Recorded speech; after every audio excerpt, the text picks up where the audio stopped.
swimmers and swimmers. Welcome to another episode of the SwimSwam Breakdown. I'm your host, Coleman Hodges, and I'm joined by the swim scribe, David Clossy. David, thanks for being here. How you doing? Pretty good. I'm excited to get back to talking about some swimming after the dust has settled from some major news. And I feel like everyone's just kind of sitting there, looking at their calendars, hoping that it's the end of July at this point. But we still got some things to talk about before then, so it should be a fun time. Yeah, we've got a lot going on for sure, and that. It was an interesting week just because we had European Junior Championships, which didn't net a whole lot of super exciting swims, but it did. We made a top 3 list for men and women, and then we've got a lot of Olympic excitement to discuss on this week's breakdown. So let's just jump right in to European Junior Championships. David, if you want to give me your top 3 swims, just from the overall meet, let's go ahead and just give me the first one. Yeah, I'm gonna go, I guess, kind of a 2-for-1 with this swimmer, right? With Sarah Sjostrom. His 50 and 100 free are both insanely fast. 48.7 in the 100 free, youngest swimmer to ever dip under that 49-second barrier, and then also a 22.34 in the 50 free, which for context he is a 15-year-old, and that was 1/100 slower than Michael Andrews' 15 to 16 U.S. national age group record. So that's some serious speed, and I mean, it's one of those things where I feel like we're seeing a lot of younger swimmers really find success in that, especially the 100 free. Our two most recent world record holders in the 100 free have been teenagers. And that's kind of against what a lot of the common wisdom is when it comes to men sprinting in particular, is that's something that, a lot of those swimmers you expect to age into their, build out more, get some more strength. And that's when you start to become a real threat in there. And it was kind of the same deal where everyone went when Popovich, I feel like, was one of the pioneers for that. Everyone was going, yeah, but once he's not going to be able to contend and go, we've seen this before, a teenage phenom that isn't able to carry it, and then felt like 1 year after he was making his initial noise, going 46s. So not to throw that pressure on there, but just saying that I feel like it's not getting excited about a younger men's sprinter isn't quite as ridiculous as some people. Because I know it is a common thing whenever you see an insane age group level swims, people going, they'll never carry it. But I feel like we're seeing a lot more examples of swimmers carrying that through their career. And like I said, in the men's sprint, it's a really exciting prospect to see someone going that fast, especially in the 50. Because like I mentioned, Pan and Popovich are a bit more 100, 200 guys. So 50, 100 guy, that could be interesting in a kind of different direction. No, totally agreed. And I think just to give our listeners some context, he is, as you said, the fastest 15-year-old in the 100 free ever at 48.74.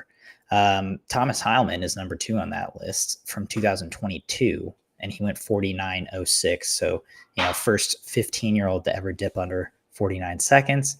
But, like you mentioned, David Popovich, who was extremely fast at that age, not even on the top 5 for this list.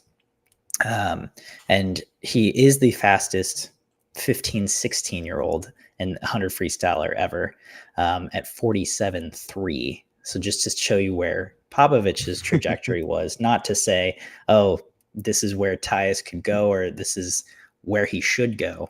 But, just giving some context there. But now Juska is number 5 on that list at 48.7.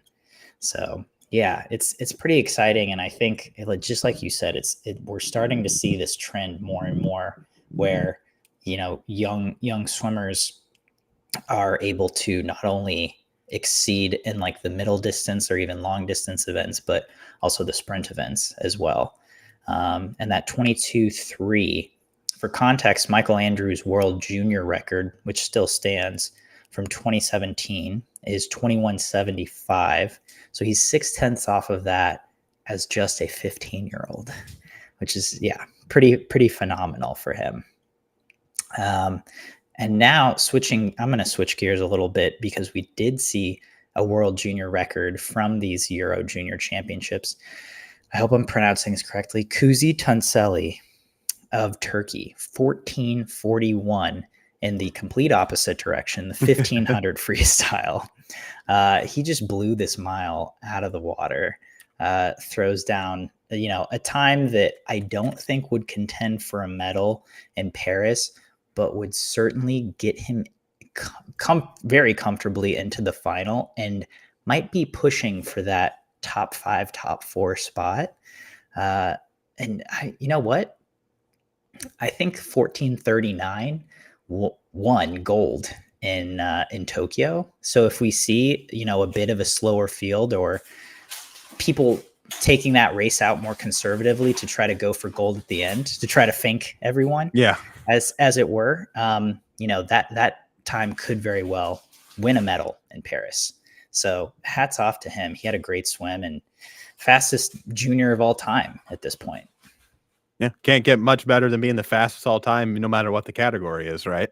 That does currently rank, as we're kind of projecting, looking towards Paris and stuff like that. That currently ranks 4th in the world this year, and it's for a 1500. If you look at how close all those times are, you'd be a little shocked. I feel like obviously Daniel Wiffen is 14:34 is the clearest right there because he was pretty quick in Doha, and then you got Fink in 14:40.3, Paltrinieri 14:41.3, and then 14:41.8. So already within striking distance of the current number 3 in the world this year. And then it's kind of I feel like there's 2 ways you can think about it. On one hand, man, you just dropped a lot of time. You might drop even more time, or man, you just dropped a lot of time. That might be it.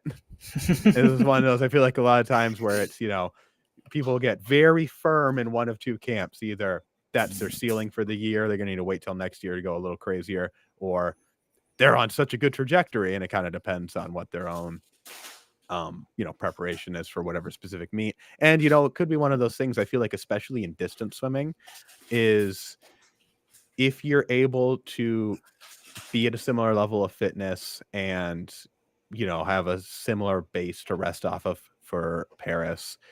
If once you go drop that much, it's like a 12-second drop form. Once you're capable of hitting that speed, you're able to maybe think a little more aggressively in terms of your splitting throughout the race, or even when you're doing pace in training, right? Because if you think you're, oh man, I'm a 14:54 1500 freestyler that I'm aiming for this goal time. I don't know, like this might be ambitious. You can maybe train a bit more specifically towards a faster pace and just have that confidence to be able to go, I know I can rip this fast. Let's see if I can just go a little bit faster. And I just think that's going to be, when you're young like that, you got that burning hunger and that excitement around a big time swim like that. I could very easily see him just kind of sitting on that for the next, however long he has to until that 1500 comes around. And like you said, if, couple seconds is probably going to be at least inching into that battle for the gold. And then at that point, just who can race at the end, and which is what's really fun to watch about distance races for me. Oh, yeah, absolutely. I mean, and we saw that race was honestly one of the best races of the games in Tokyo, especially. And in Fukuoka, too. Yeah. That was right. I mean, we saw like a duel to the end in that one, with Sam Short going out like a madman as well. So, yeah, I think we've talked a lot about the distance races leading into Paris. I think there's going to be a lot of really strong contenders in that one. So we'll see if Tunçeli can throw his name in the hat as well. And then one other swimmer I wanted to mention was Mina Abraham of Hungary. She swam the A cut at the actual European Championships a week or 2 before the Euro Juniors. 157.2 in the 200 free, had a sensational swim for her.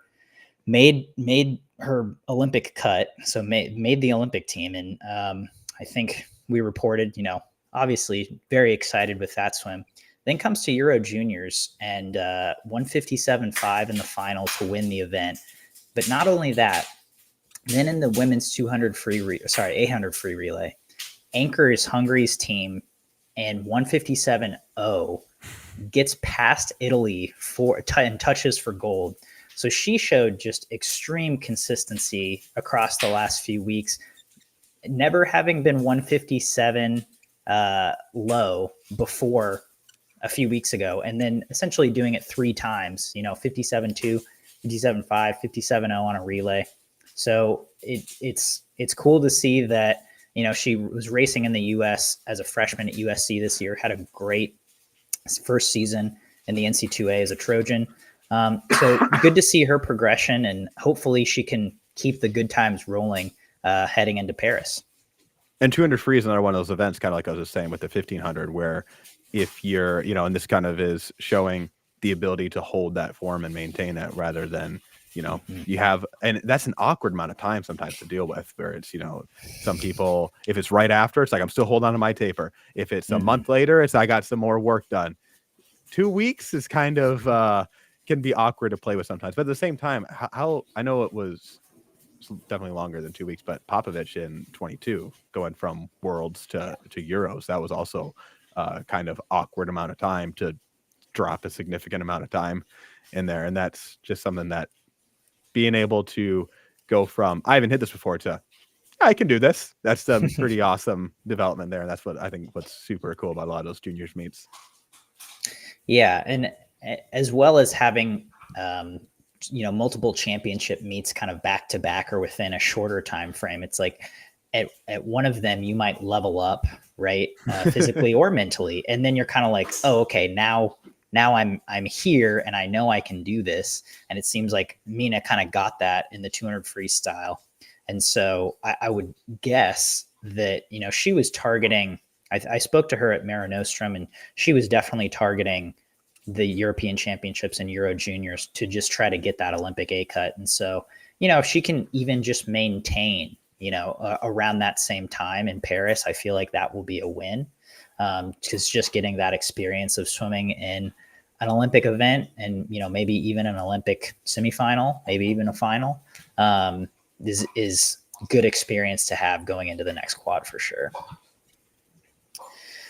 All right. Well, I think that is probably pretty good on the top swims from the European Junior Championships. If you want any more, head over to SwimSwam. We've got full finals recaps from every single day. It was a 6-day meet. Those were our top swims. So now let's talk, at least mostly, Olympics. First on the docket, we put out an article about the male swimmers who will be trying to defend their Olympic gold medals from Tokyo. So give me your top dude. Who do you think has the best chance at defending their gold medal in any individual event in Paris?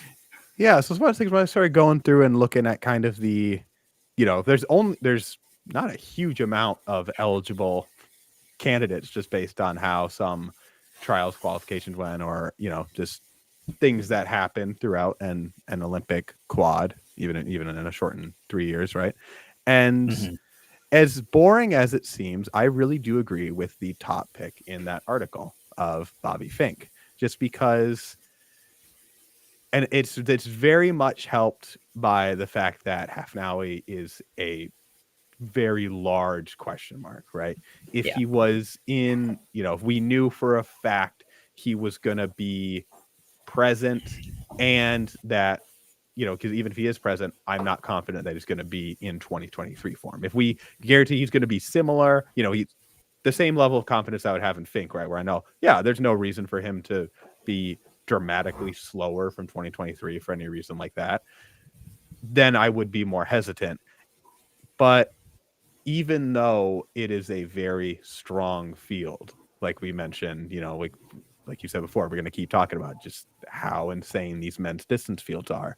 That one is I Fink has shown that he is capable at racing it. He's good at going fast. He's been faster than he has been at most points this season. You know, he had his fastest in-season swim at the Atlanta Classic, first time breaking 15 at a non-taper meet, and then his US Open record at trials.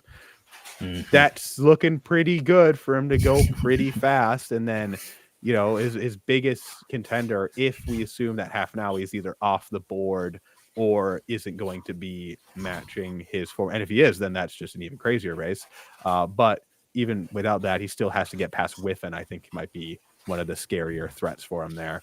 But Fink has shown he's got that racing ability at the end. And I would put the 1500 for Fink higher than his 800, just because there seems to be it's a bit more packed, a bit harder for him to get around that pack sometimes than Sam Short. Even though he didn't have the greatest Australian trials, he still scares me. He is he goes out real quick in that 1500 and in that 800, but he doesn't have any time to die in an 800. Right. It's my apologies, listeners. I didn't even go down the list, but let me give the list real quick before I give my rebuttal. So we got Bobby Fink in both the men's 1500 and the men's 800 freestyle.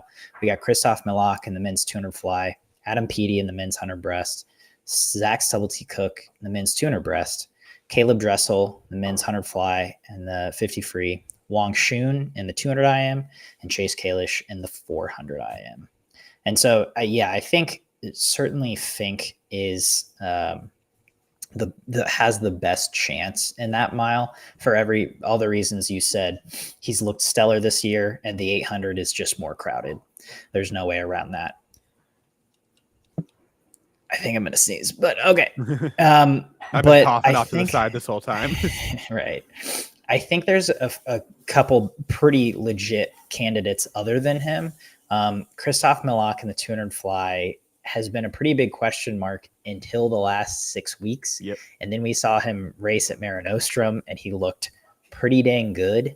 And we know, like, his ceiling is just so much higher than everyone else's, right? He's the world record holder, and we know that he doesn't need to be in top form to go 152 or even 151, and that's going to win him a gold medal.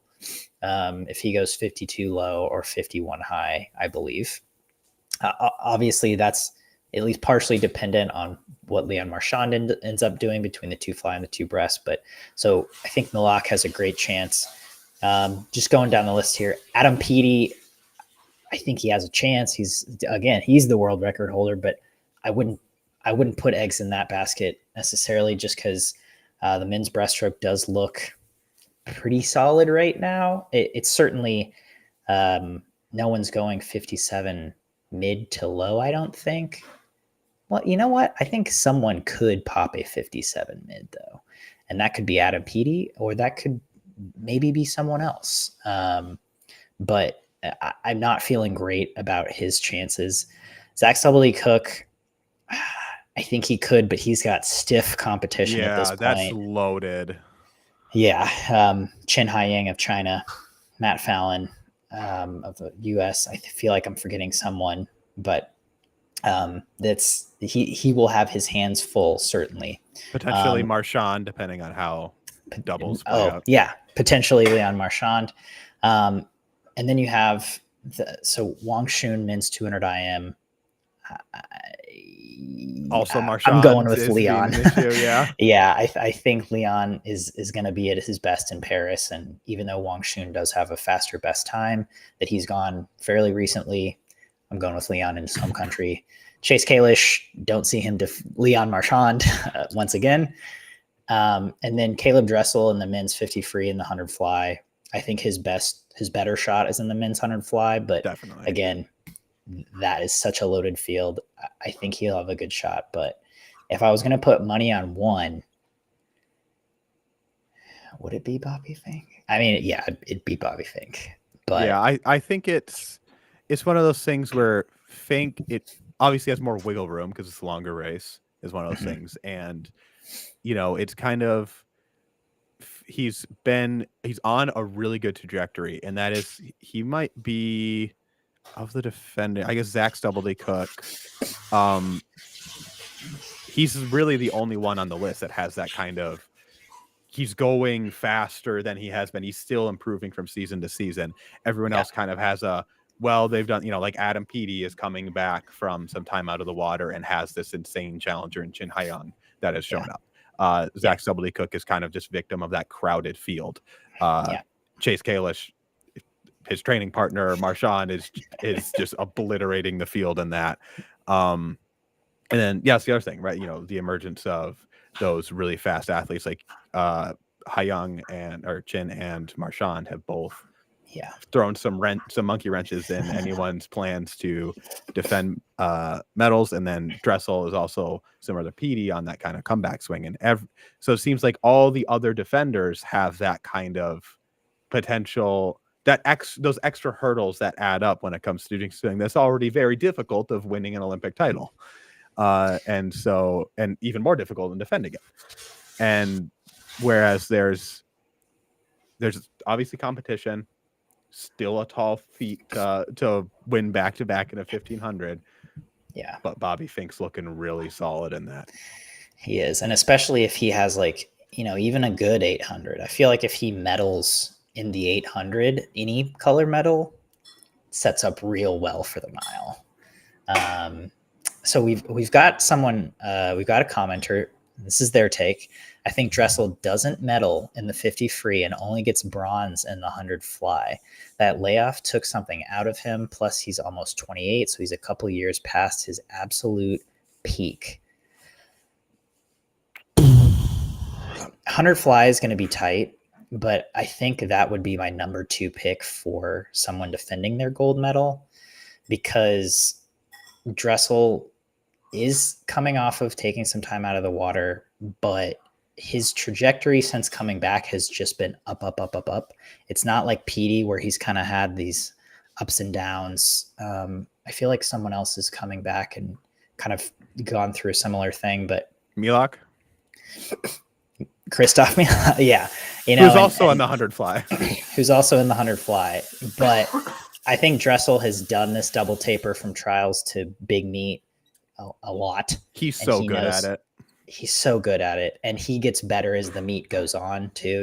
He's always a little bit off in the 400 free relay, but then gets better and better and better. And I think maybe a disadvantage for him is that he won't be in that 100 free individually, and so he'll be on the 400 free relay, and then he might have one or two, or I guess he might have the mixed relay in there somewhere, but then his next event up will be 50 free, and then that overlaps with the 100 fly. So he'll probably have at least 2 or 3 days in there where he's not racing, which might be a little bit of a disadvantage for him, because I think racing gets him into the meet more and more. But I think that field is so tight, and he has the experience of knowing how to manage that. Also, it's amazing to me that I think his biggest competitor is his training partner, Josh Leando. Yep. Because Caleb Dressel doesn't breathe the last 25 meters. And he started doing that 7 years ago, and it's a well-documented phenomenon. And yet no one else has started doing it besides maybe Leando. I don't actually know if Josh does that or not, but it's guys, I know it's hard. It's obviously not easy to do, but it works. It's Phelps started doing these things. He started doing dolphin kicks underwater on the last wall. And it's why did no one else do that? And I guess it's just because it's really hard, but it's it works. It makes you faster. It's just, it's a fact. And so, Dressel has some X factors in that race that I just don't think other people do. And so I feel not fully confident, but I feel pretty good about his chances in that one. Yeah, I think looking at the current top 5 in the world, right? You have Leando leads the pack at 50.06. This is very fast. Noé Ponty is at 50.16. And then Dressel is right behind in 50.19. if I had to, and then Matt Temple at 50.25 and Maxime Grousset 50.59, which is a solid. That's not even with Milok in there, right? Yeah. There's a lot of 50 point isn't what it used to be. There's Especially a lot this of speed year. in there. Yeah. Yeah. But when it comes to looking at like you mentioned, Dressel's really good at that second taper. Liendo handles it pretty well historically. Doesn't have as big of drops. He tends to be pretty flat. Can drop a tenth, add a tenth, or be right in the same zone there. He's very consistent, which I would definitely prefer if I had to choose between that or being slower consistently. I'd rather maintain and maybe go up or down, because if he goes down to 10th, he's in the 49s. That'd be awesome to see. And then I feel like a big, underdog is Ponty with that 50.16 is fast, big drop. Can you hold on to that going into an Olympic final? And that's kind of the thing where if I have to, with him and Dressel 3/100ths apart, if I had to pick between them, I'm going with Dressel, the one who I know has been there many times at Worlds and the Olympics. And then Temple and Grousset are going to be tough, and it's definitely a tight field. But I think Dressel's got a strong chance to, and I think I very much agree with your take that the biggest of all those hurdles that are in there is Liendo, just because when you got someone who's 50.0, that is you gotta kind of give them the nod of, okay, you got to get past this guy. And I'm really curious what those fly practices look like with them there, because that must be a lot of battles, I imagine. Yeah, I mean, when I filmed with them this fall, like, it was the sprint group, and they were going head to head every single rep, fly, freestyle. So it's like they battle, and I mean, it was neck and neck. Josh would get some, Caleb would get some, and this is just like the couple days I was there. But it was kind of what you'd expect. They are just going at each other, and especially if you get the kind of person who if they can both feed off of it and just build into it. Which I feel like if you're going to be a highly competitive elite athlete, you kind of need to have that in you a bit. And so that's something where, iron sharpens iron. Absolutely. And MS Justin says, all I want to see in Paris is Liendo and Dressel right next to each other in the final. I think it's safe to say we all want to see that. I would love to see Grousset get in there for a medal, just because it's his home Olympics, and he's been looking great awesome. Too. He went had a really PB good season in the 100 free too at trials. Yeah, he's looking good. I got to talk to him at Mare Nostrum a little bit, and super cool guy. But I would love to see all the French athletes do well, just because it will be a home Olympics. But he looks great, so we will see. Okay, that's our main topics for the week. We got a long list of sink or swims, so let's dive right in. First up today on Sink or Swim, who wins more gold medals in Paris, the US, or Australia? We put out a report that the American swimmers are faster than Australians in 18 of 28 events at Olympic trials. So obviously that weighs in favor of the US, but sink or swim, so sink or swim, US wins more gold than Australia. I gotta swim it. I can't let the Aussies get us again. I can't even show an inch of support in that direction. No, I love the whoops. We're experiencing. Okay. Yeah, I just flash that on the screen. I love how tight and competitive a lot of those events are. The amount of events where we'll have some, Americans and Aussies going back and forth, and I think it's very exciting for the sport having them be, that a challenge on both sides, where it's not like these are the strong favorites, but they might inch in, or vice versa. I do think that trying as much as possible to set my obvious bias aside, that the U.S. had, despite Australia, had a phenomenal Fukuoka. US was very solid too, especially in terms of the amount of silver medals that they had. It wasn't that like the most silvers that they hauled at a world championships. It was. Yes, I I'm mean, I don't pretty. know. I'm I don't know if Doha threw that out of proportion after the fact, but at the time, it was at the very yeah, it least was a an immense significant amount. number, and it's a lot of Team USA in 23 is been kind of changing of the guard, right? So you had a lot of younger faces getting that first international experience and stuff like that. And I think that there is a lot of opportunities to convert and trade up some of those silvers into golds too.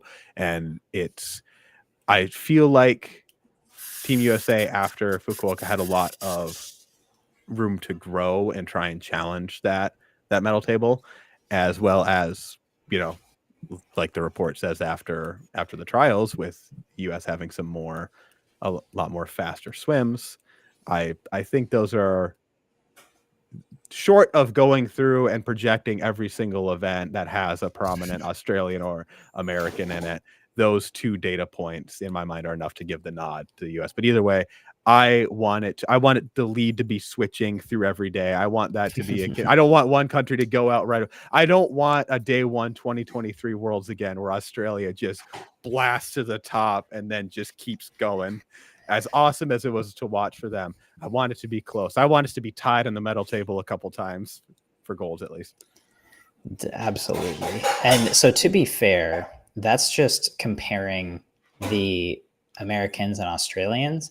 If you want to look at like actual gold medals, which is applicable to the sink or swim, the Americans currently own 6 world leading times, and that's just in individual events, while the Aussies own 5 world leading times.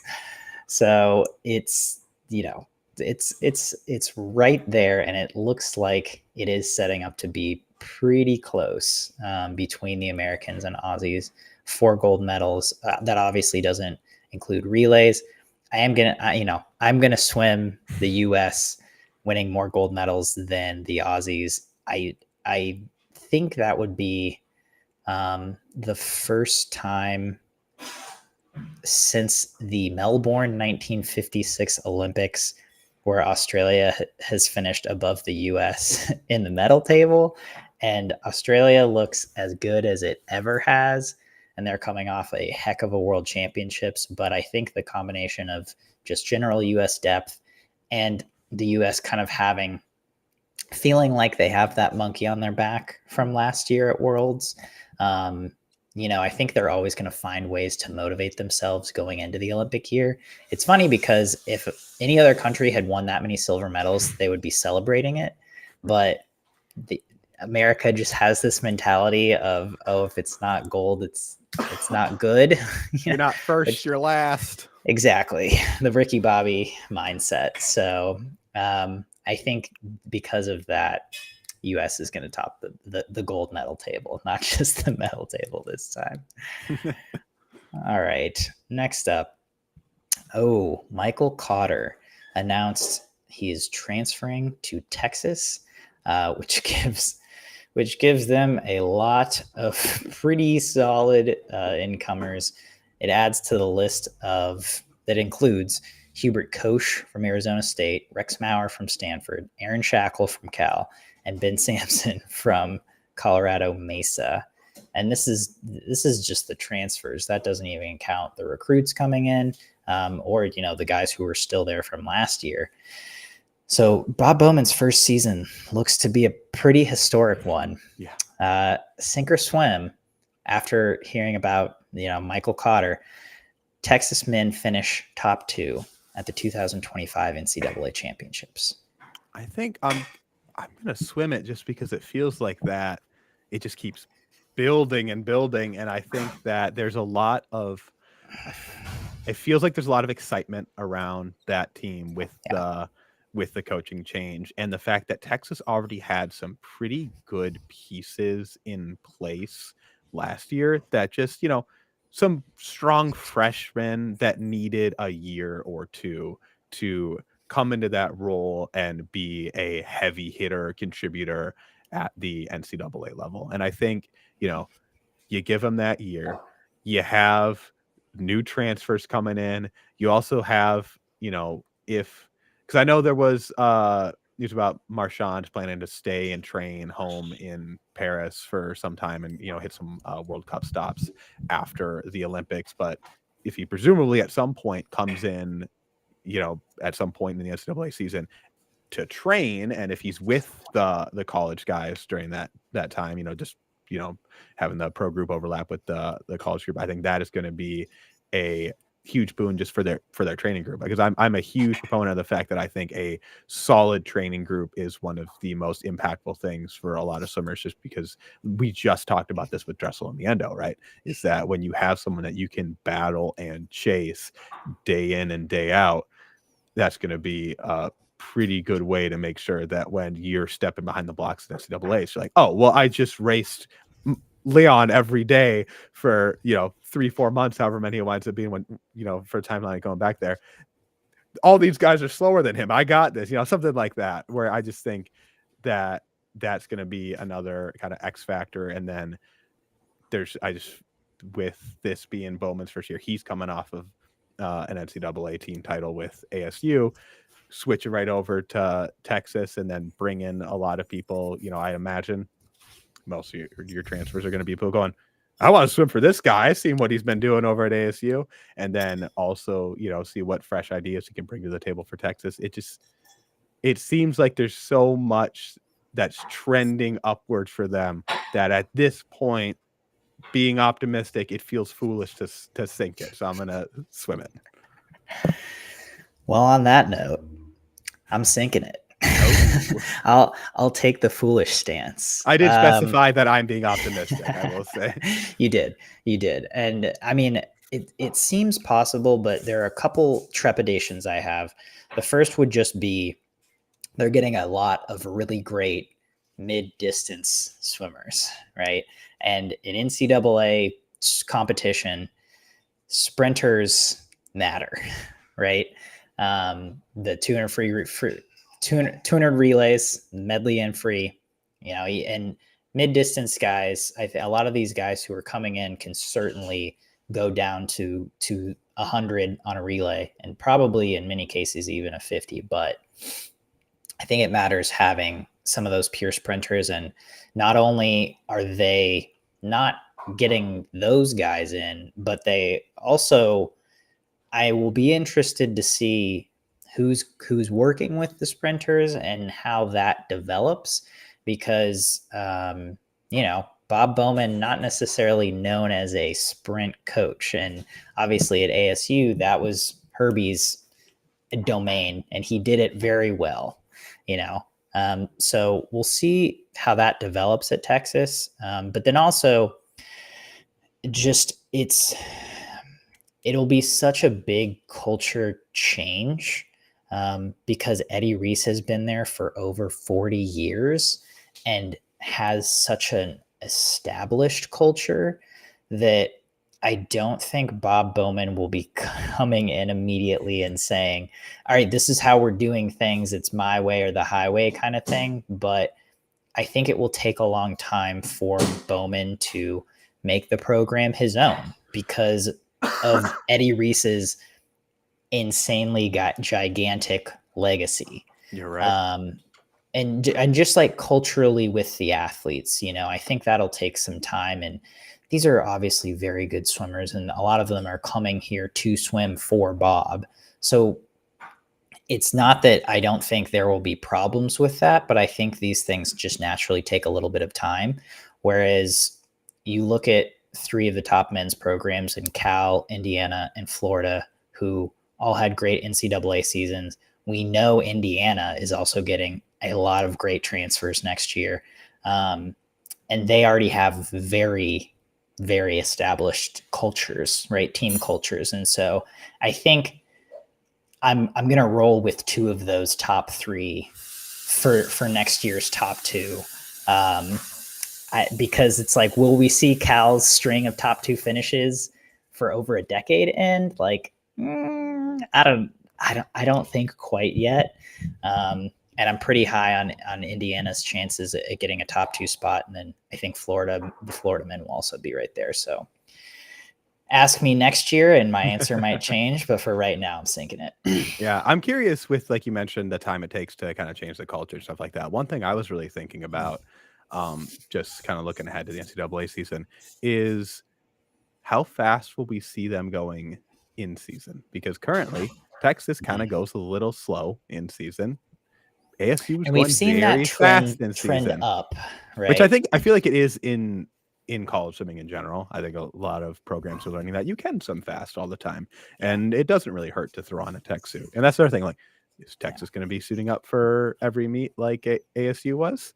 I think so. I don't think there's. I'm very much in the opinion that you should be. There's not really any reason not to, because even people like say, well, that's an extra cost. Either use a suit from last year, Right. or Just it's use an old one. suit. I think other teams have done. You know, if you're getting team suits, team fast suits, you get one for the dual meets. It's not like I feel like a lot of people go to that's an extra suit for every Right. swimmer for every dual meet. That's gonna be. Well, let's not do that then. Let's do it Yeah. another way. We have options. We can think of ideas here. Yeah.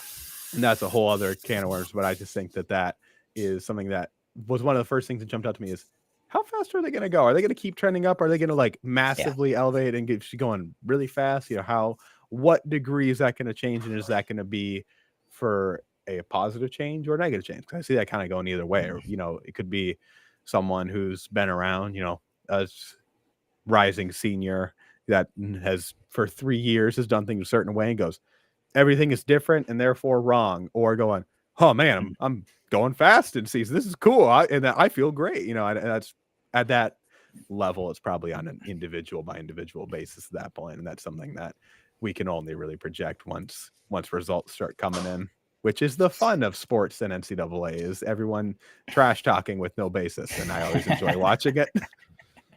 No kidding. I mean, yeah, I think that Bowman tried a lot of things at ASU and collaborated with a lot of things with Herbie as well. And, you know, I think they saw really great results from that, you know, doing tech suits at every meet, trying to simulate championship racing at every meet in multiple ways. And I think, yeah, we're seeing more and more, especially in college swimming, that it can be done and that it helps, you know. We're on the obviously UVA on the women's side has had a ton of success with that too. They go really freaking fast in season, and then they just keep going faster at conference and NCAAs. So yeah, I am with you. I'm excited to see that change at Texas, or I guess if that change occurs. Next up, speaking of yard swimming, SwimSwam, everyone's favorite. SwimSwam started a petition to get Sarah Sjostrom to swim a 50-yard freestyle before she retires, which I think is excellent. I don't care how you feel about yard swimming, just why not see it? You know, it's not like we're if you don't care about yards, like it's just fun.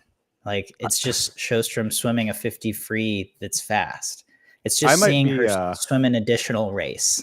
I might be kicking the hornet's nest a little bit here, but I want to say is that I have seen most in the past couple months, most of the discussion I've seen about yard swimming has been from people claiming that they hate yard swimming and want to see it just completely removed from the sport. You don't really hear me talk about a lot of things that I don't like because I like to try and avoid thinking about them and bringing them up. If you don't like yard swimming, you can just look elsewhere. No one's making you watch NCAA results. But I think that when I first saw the article and I clicked on it, I went, okay, that's, like projecting. Oh, there's an actual petition linked to this. That is 10 out of 10.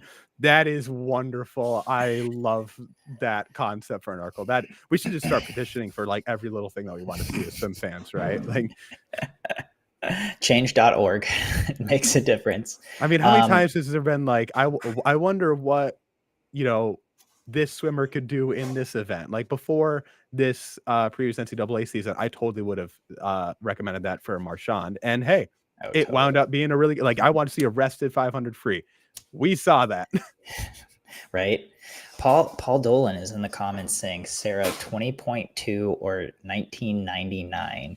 That seems aggressive, but here's my sink or swim because we have no basis besides conversions of what Sarah might go in a 50-yard freestyle. So I tried to be what I consider realistic. So here we go. Sink or swim.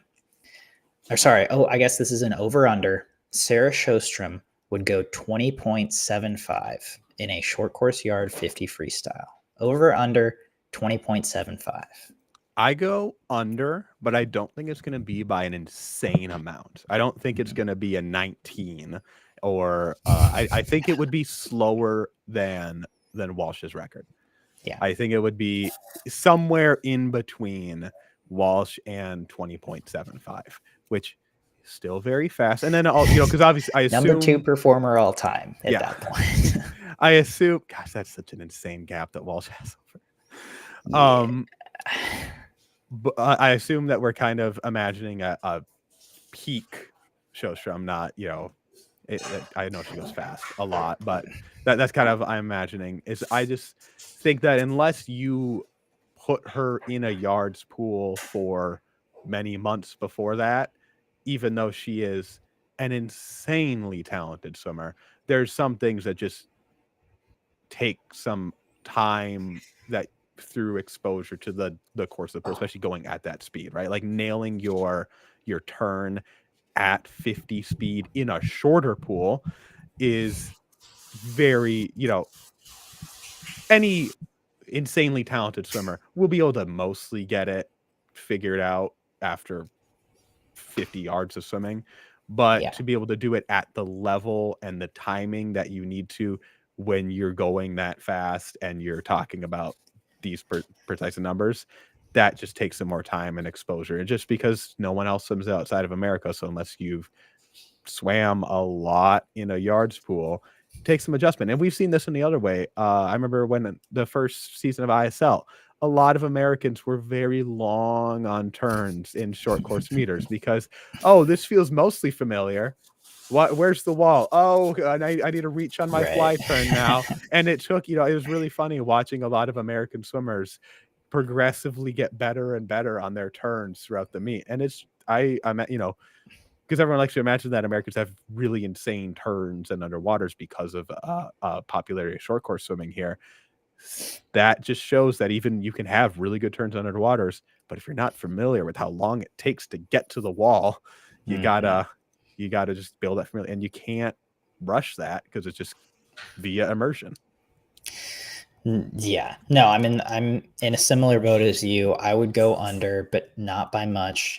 We got commenters saying 20.8, 20.6. I think she'd be in that window. So she'd be the number 2 performer of all time behind Gretchen Walsh. And, obviously we've seen Gretchen Walsh evolve so much in the yards pool because she's gotten those reps, right? She's gotten to do it again and again. And I think that's, like, as you said, we want to obviously see Sjostrom do this like fully shaved and tapered, but like that's the great thing about Sarah Sjostrom is that she goes fast all the time. So like, even if she wasn't fully shaved or tapered, like if she did like, 650s, like prelims and finals over the course of a couple weeks, like I feel like that's when we would get like a real good gauge. And like, obviously this is just a pipe dream, but like, if she got to do a few and she got to get some race reps in a short amount of time, like we've seen her have a lot of success in ISL at the World Cup.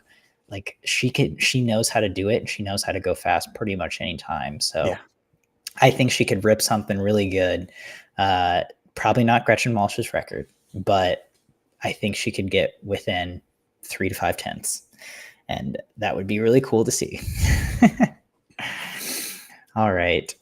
Next up on Sink or Swim, there were the IOC approved and invited 1 Russian and 3 Belarusian swimmers to compete at the 2024 Paris Olympics. That includes Russian swimmer Evgeny Samov and Belarusian swimmers Alina Shmushka, Ilya Shamanovich, and Anastasia Skurdai.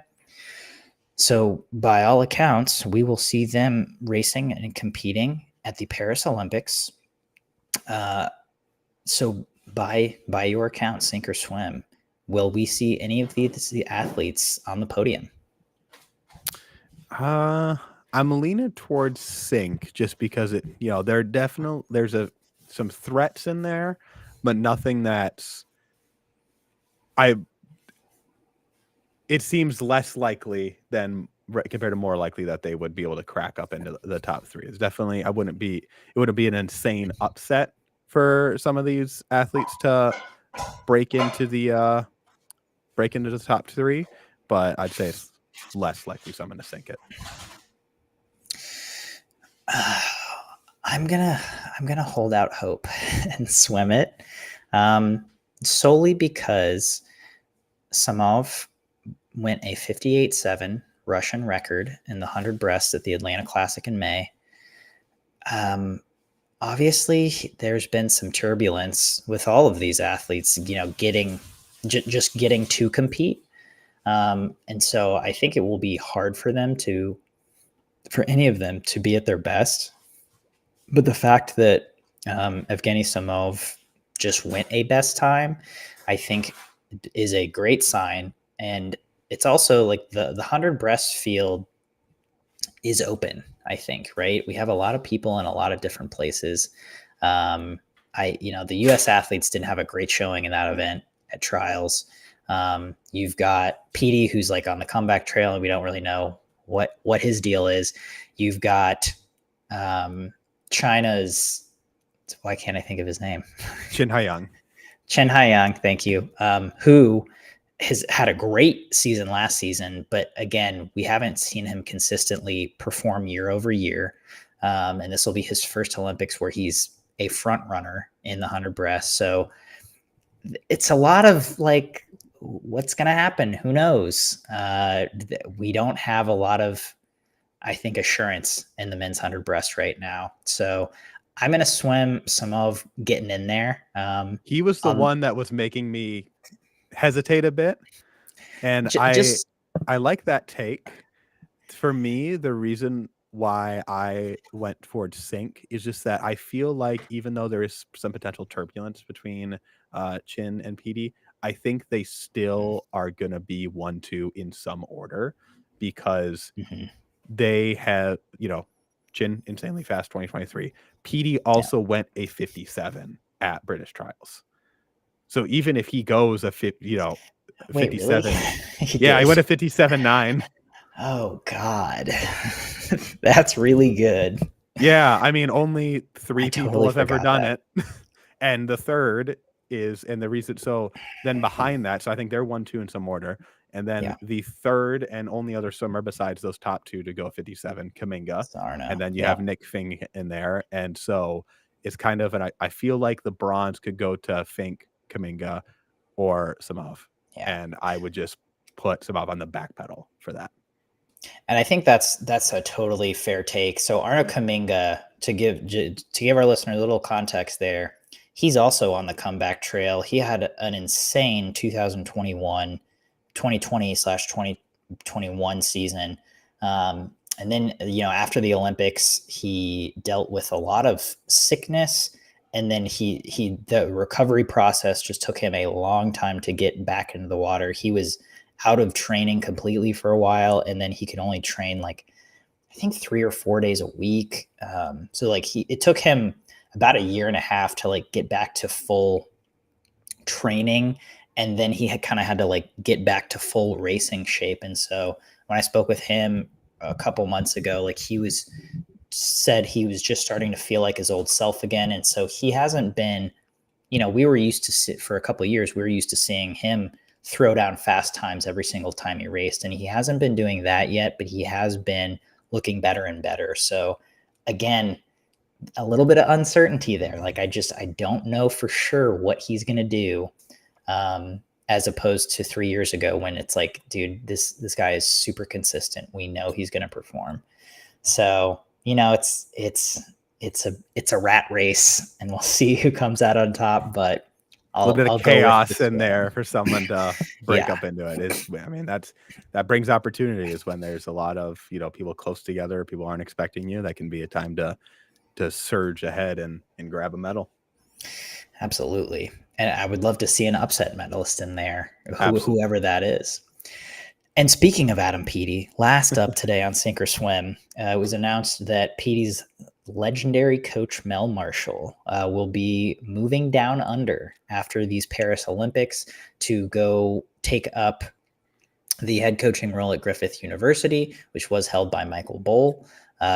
You got at Griffith University right now, you've got swimmers like Emma McKeon, Kayla McEwen, Cody Simpson. So you've got a stable of really impressive athletes who are training there. And Mel Marshall is going to be heading it up while Michael Bohl steps down after a very, very long time. So Sink or Swim, this isn't actually even about Mel Marshall. It's about Adam Peaty. Do you think this is do you think this is Marshall and Peaty's last dance? Do you think after Paris, they're splitting up one way or another, whether Peaty retires or just stays in Britain and doesn't follow Marshall to Australia? Yeah, I would swim that because I could see this being a good setup for Peaty to kind of, he has that nice arc at in your career of he was on top, had some turbulence in his career, and now is swinging back up, like I just said, has gone 57 again and seems to be, if he's able to either put up a good fight against Chin, or if he's able to, and falls a little short, or if he's able to win gold and ride off into the sunset with his title of, best breaststroker ever, or if he decides to just stay where he's at, find another coach. I feel like one of those two options is more likely than uprooting everything and following your coach. Because it's one thing, we see this happen a lot in the US and the NCAA system of some athletes like following their coach across the country. That's smaller potatoes than what we're thinking of okay, we're packing up everything and going down under. So I would swim that one. Well, that's one more point we disagree on, David, because I'm sinking it, and let me just lay it out for you. Mel Marshall's going to go to Australia. I think Adam Peaty is going to win a medal in Paris. What color? Don't know. I think he'll win a medal. He went 57.9 at trials. I mean, come on. Yeah, who would forget that? Who would forget that? He's going to walk away from Paris with a medal. He's gonna be like, all right, deuces swimming. I'm out. Mel Marshall's going to go to Australia. Adam Peaty's going to take some time off. He'll be retired for a year and a half. He'll start to get the itch. If we learned anything from Michael Jordan's The Last Dance, it's that once you step away, the best ones don't stay stepped away. This is going to be Michael Phelps all over again. Adam Peaty is going to take some well-deserved rest, and then he's going to be like, you know what, actually, I think I can win another medal. And I think this is even more likely because he's a breaststroker, and breaststrokers do not need as much training, conditioning. It's about the technique, I think, as much as anything else. And Peaty obviously has some pretty good breaststroke chops. And so I think he's going to mount a comeback. He's going to move to Australia because, what's a couple years in Australia? Him and Mel Marshall have already had multiple training camps there. It's obvious that he likes some part about it. He's got a lot of friends down there that are on the Australian national team. So he's going to go down there for a couple of years. He's going to train for LA 2028. And how is he going to do? I don't know.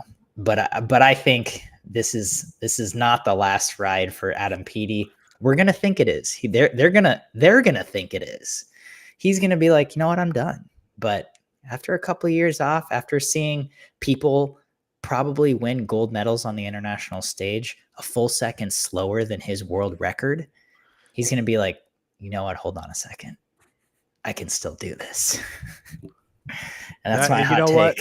I am more inclined to agree with that beautiful story of retirement coming back out. I think that would be awesome to see, that if it was just an immediate like pivot, go down there for a full quad. I would.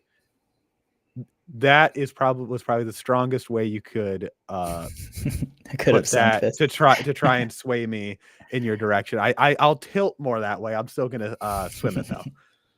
But it's more entertaining when we disagree. We've had too many breakdowns where we just go agree. Yeah. God, we try to make these interesting. And, like more than anything, regardless of what I actually think, it's just good to present all the sides, right? Absolutely. All possible narratives. So there you go, listeners. That is our breakdown for the day. Hope you enjoyed. We'll have plenty more content coming your way as the 2024 Paris Olympics approach in just less than 3 weeks now. Ooh. So stay tuned to Swim